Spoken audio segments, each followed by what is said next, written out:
আপনার কি পেটের গ্যাস কখনো বুক অবধি উঠে আসে, বা খাবার খাওয়ার পরে বুক ধড়ফড় করা বা ঢেকুর উঠে কি বুক জ্বালা করে? আপনি ভাবছেন এটা হয়তো অ্যাসিডিটি, আপনি হয়তো গ্যাসের ওষুধ কিনে খাচ্ছেন, কিন্তু it could be something more serious. তো এই ভিডিওতে আজকে আমরা কথা বলবো হায়াটাস হার্নিয়া নিয়ে। আমি doctor Tanmoy De, MBBS general physician, medical officer Krishnanagar 1 ব্লকে হিসেবে বর্তমানে কর্মরত। তো আমাদের হায়াটাস হার্নিয়া সম্বন্ধে জানতে গেলে আমাদের হার্নিয়া কি সেটা সম্বন্ধে একটু প্রথমে জানা দরকার। তো যদি আমি সহজ বাংলা ভাষায় একটা উদাহরণ দিয়ে বোঝাই, যে ধরুন একটা ঘর আছে, ঘরের দেওয়ালের কাজ হচ্ছে ঘরকে সুরক্ষিত রাখা, এবং ওই ঘরে একটি দরজা আছে। মনে করুন আমরা এই ঘরের মধ্যে একটা বড় বেলুন নিয়ে তার মধ্যে জল ভরতে আরম্ভ করলাম। তো বেলুনের মধ্যে যে জলের চাপ, সেটা ঘরের দেওয়াল যদি মজবুত হয় তাহলে সেটাকে সে প্রতিহত করবে। কিন্তু মনে করুন যে যেখানে ঘরের দরজা আছে সেটা ধরুন দুর্বল, তো একটা সময় কি হবে, যে চাপ বাড়তে বাড়তে জল ভর্তি বেলুনটা ওই দরজাটাকে খুলে বাইরে বেরিয়ে আসবে। তো এই জিনিসটাই অ্যাকচুয়ালি হার্নিয়া। মানে আমাদের পেটের মধ্যে যে সমস্ত নাড়ি থাকে সেগুলোর একটা চাপ থাকে, এবং আমাদের পেটের যে দেওয়াল মানে মাংসপেশি, তো সেটা ওই চাপটাকে প্রতিহত করে পেটের ভেতরের জিনিসগুলোকে ভেতরে রাখে। কিন্তু কোনো কারণের জন্য ধরুন ওই যে দেয়াল বা পেটের চামড়ায় কোনো একটা দুর্বল জায়গা তৈরি হলো, তখন কি হয়, যে পেটের নাড়ি ওখান দিয়ে বাইরে বেরিয়ে আসে, একেই বলা হয় হার্নিয়া। তো এইবার আমরা আসি হায়াটাস হার্নিয়ার ব্যাপারে।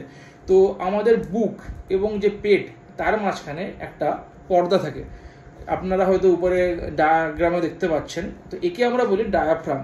মানে উপরে বুক এবং নিচে হচ্ছে পেট, তার মাঝখানে যে পর্দা যেটাকে দুটোকে আলাদা করে রাখছে তাকে বলে ডায়াফ্রাম। এই ডায়াফ্রাম এর নিচে থাকে পাকস্থলী, মানে যেখান থেকে আমাদের খাদ্য এখান থেকে পাকস্থলীর মধ্যে যায়। তো আমাদের এই পাকস্থলীর উপরে যে ডায়াফ্রাম থাকে, এটি একটি শক্ত মাংসপেশির স্তর। আমি তো আগেই বললাম যে এটা বুক এবং পেটকে আলাদা করে। এই ডায়াফ্রামে একটাই মাত্র ছিদ্র থাকে, যেখান দিয়ে আমাদের খাবারের নালী গলার থেকে পেটের মধ্যে ঢোকে, মানে গলা থেকে বুক হয়ে পেটের মধ্যে ঢোকে। হায়াটাস হার্নিয়া তখনই হয় যখন পাকস্থলীর একটা অংশ ওই ছিদ্র দিয়ে বুকের মধ্যে চলে আসে, তাকে বলা হয় হায়াটাস হার্নিয়া। মানে পাকস্থলী যেখানে থাকার কথা তার থেকে উপরে উঠে গেছে। উপরে একটা ডায়াগ্রাম আছে, আপনারা হয়তো দেখলে বুঝতে পারবেন যে পাকস্থলীটা যেটা খাদ্যনালী আছে তার পাশ দিয়ে কেমন, বা তার সেইটা দিয়ে কেমন উপরে উঠে গেছে। এবার আসি যে হায়াটাস হার্নিয়া থাকলে কি কি লক্ষণ বা উপসর্গ আমরা দেখতে পাই।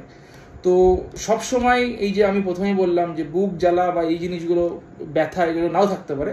তবে যে লক্ষণগুলো সাধারণত আমরা দেখতে পাই, বুক জ্বালা বা ঢেকুরের পর গ্যাস বুক পর্যন্ত উঠে আসা, খাবার খাওয়ার পরে ঢেকুর এবং মনে হয় যেন পেট ভারী লাগে, রাতে শুয়ে পড়লেই গ্যাস গলা অবধি উঠে আসে, এবং কিছু ক্ষেত্রে বুক ধড়ফড় করা বা নিঃশ্বাস নিতেও কষ্ট হয়।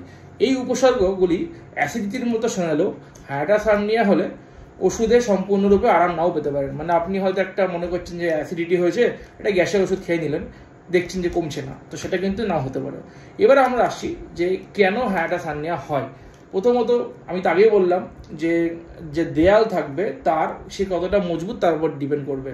তাহলে যদি বয়স বাড়ে, অর্থাৎ যাদের বয়স বেশি, বয়স্ক মানুষ যাদের, তাদের না মাসেলের যে টোন মানে যে শক্তি সেটা অনেকটা কম থাকে। তো এটা একটা কারণ। 2 নম্বর হচ্ছে আপনার ধরুন ওজন খুব বেশি, আপনি খুব স্থূল, বা হচ্ছে আপনার ভুঁড়ি আছে, সেক্ষেত্রে কিন্তু হতে পারে। বা ধরুন আপনি বারবার জোরে কাশি দিচ্ছেন বা খুব প্রেশার দিয়ে বমি দিচ্ছেন, প্রেগনেন্সির সময় হতে পারে। এবং অনেক সময় জিনগত কারণে জন্মের থেকেই, যাকে আমরা কনজেনিটাল বলে থাকি, জন্মগতভাবেও কিন্তু হতে পারে। এবার কিভাবে ধরা পড়ে? আমরা হায়াটাস হার্নিয়া শনাক্ত করার জন্য দুটো সাধারণত পরীক্ষা করে থাকি। একটা হচ্ছে আপার জিআই এন্ডোস্কোপি, অর্থাৎ পেটের মধ্যে মানে পাকস্থলী এবং খাবারের নালী দেখা হয় পাইপ ঢুকিয়ে ক্যামেরা দিয়ে। এবং আরেকটা হচ্ছে বেরিয়াম এক্সরে স্ক্যান, মানে হচ্ছে আপনাকে একটা ডাই দেওয়া হবে যেটা আপনাকে গিলে খেয়ে নিতে হবে তরল, তারপরে আমরা সেটাকে এক্সরে নিয়ে দেখবো যে ওই জায়গাটা আসছে কিনা। এরপরে আসছে যে চিকিৎসা এবং কি করণীয়। তো প্রথমেই বলি যে এটা নিয়ে ভয় পাওয়ার কিছু নেই। বেশিরভাগ ক্ষেত্রেই হায়াটাস হার্নিয়া ওষুধ, ডায়েট এবং জীবনযাত্রা যদি ঠিকঠাকভাবে রাখা যায় সেক্ষেত্রে নিয়ন্ত্রণ থাকে। এক্ষেত্রে কী করতে হবে, যে আপনি ধরুন অনেক অতিরিক্ত পরিমাণে খাবার খান, খাবারের পরিমাণ পরিমিতভাবে খেতে হবে। খাবার খাওয়ার সঙ্গে সঙ্গে আপনি শুয়ে পড়তে পারবেন না, অত শোয়া যাবে না। আপনি যে খাটে বা বিছানায় শোন তার মাথার দিকটা একটু উঁচু করে রাখতে হবে। এবং তার সঙ্গে সঙ্গে অ্যাসিডিটি বা গ্যাস এগুলো কমানোর জন্য আমরা যে গ্যাসের ওষুধ দিই সেগুলো আপনাকে খেতে হবে। টক, ঝাল, ভাজা এই জাতীয় খাবার কিন্তু এড়িয়ে চললেই ভালো। ধূমপান এবং অ্যালকোহল কিন্তু এড়াতে হবে। কিছু কিছু ক্ষেত্রে এরপরেও যদি আপনার যে সমস্যা হচ্ছে তার থেকে যদি আপনি রিলিফ না পান, সেক্ষেত্রে অপারেশনের দরকার হতে পারে। তো আপনার বা আপনার পরিবারের কারো যদি এই উপসর্গ থাকে, তাহলে শুধু গ্যাসের ওষুধ খেয়ে কাটাবেন না, একজন চিকিৎসকের পরামর্শ নিন। ভিডিওটা যদি ভালো লাগে তাহলে অবশ্যই শেয়ার করুন। বিশেষ করে যারা সমস্যায় ভুগছেন তারা জানান যে আপনারা এই জাতীয় সমস্যায় ভুগছেন কিনা, কমেন্ট করে জানাবেন। আমি ডাক্তার তন্ময় দে, আবার দেখা হবে একটা নতুন স্বাস্থ্য বিষয় নিয়ে। ধন্যবাদ, সবাই সুস্থ থাকুন, ভালো থাকুন।